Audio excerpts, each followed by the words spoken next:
After having a rather successful previous episode in solving one of the biggest problems early game, in gaining infinite source of food, I felt it was high time I did a few chores around my base. But there was a lingering feeling of something I really need to do: gather resources. Because you see, I really want a trading farm sometime soon, and this is one of the more powerful farms out there, especially considering you can gain massive amount of enchanting gear. And considering my death rate, I need an armory that can contend with the likes of the US Army.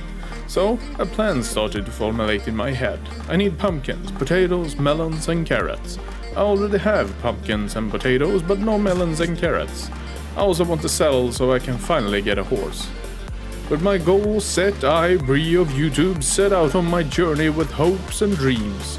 I mean, how hard can it be?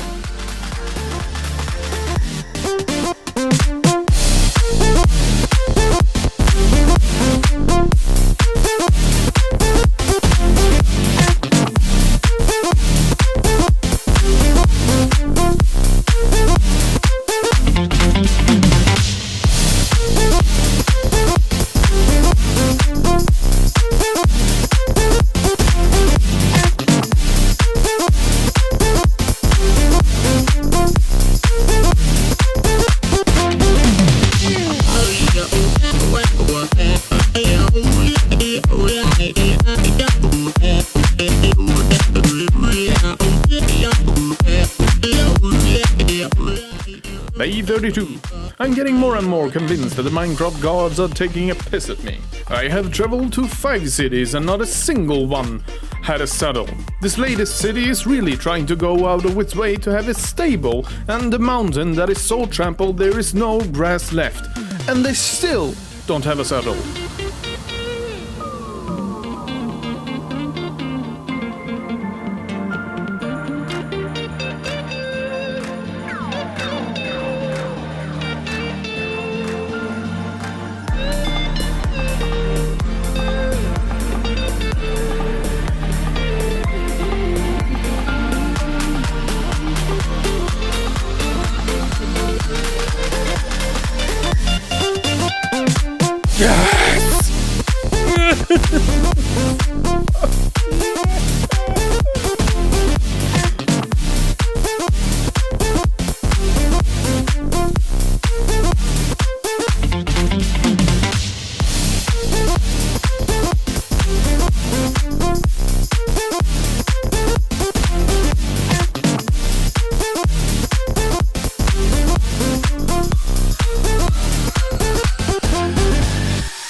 With my goal finally somewhat accomplished, leaving out the carrots, I could start working on other projects.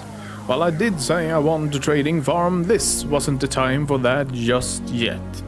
Some resources are just that valuable that one will need them sooner or later, so I sneezed a few times and lost all my building blocks, but I managed to raise another great farm. A mob farm. Sweet Jesus, this thing produces a ton of resources like string or gunpowder, which will help me immensely in coming projects. I knew scaffolding was a valuable block because of its many functions, but as an old-time player I had a hard time getting over using dirt to scaffold. But oh, have I missed out. Scaffolding truly is one of the best blocks in the game. I can only say scaffolding is love, scaffolding is life. Try saying that 10 times in a row.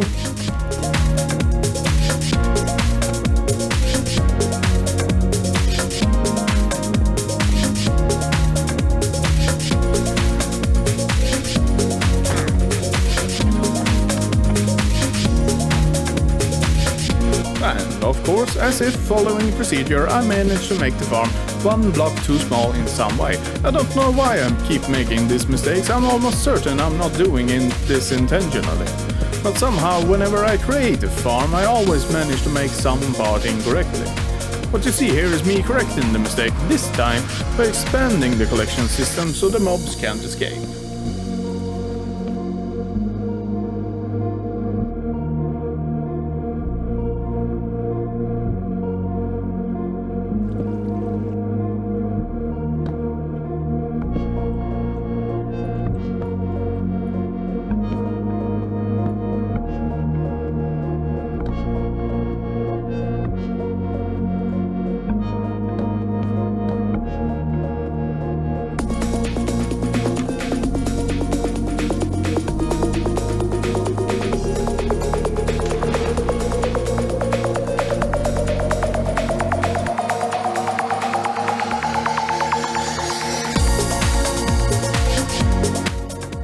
that farm out of the way, I thought it's high time I get some normal early game resources, but as you should know by now, I'm not very normal. So I took my mighty steed and moonwalked my way back with sheep in tow, so I can finally have some wool in this base. But feeling disgusted I had done something normal, I felt I should rectify that mistake by making my biggest farm yet. A slime farm, a redstoner's best friend. And so I started digging an ungodly amount of stone, diorite and granite. And yes, I did die a few times, but let's not dwell on the past. And I feel a bit embarrassed to admit this, but it took a long time to realize that I actually have a mob farm. A mob farm equals gunpowder, gunpowder plus sand equals TNT. TNT equals boom boom, and boom boom equals speed. And we all know that speed is key.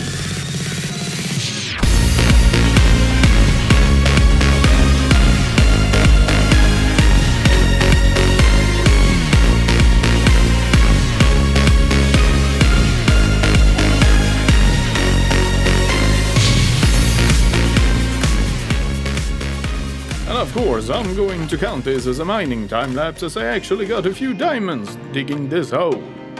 Who would have thought you'd get a ton of resources just making the farm? Also, check this beauty out. I never have to worry about collection systems ever again. Of course, I can't really be outdone by Iskal85. As the fellow Swede, I feel it is only right that I get myself a throne. Of course, I will add more to it, but that, my friends, will be a story for another time. Oh, by the way, if you like videos like this, leave a like and have a good one.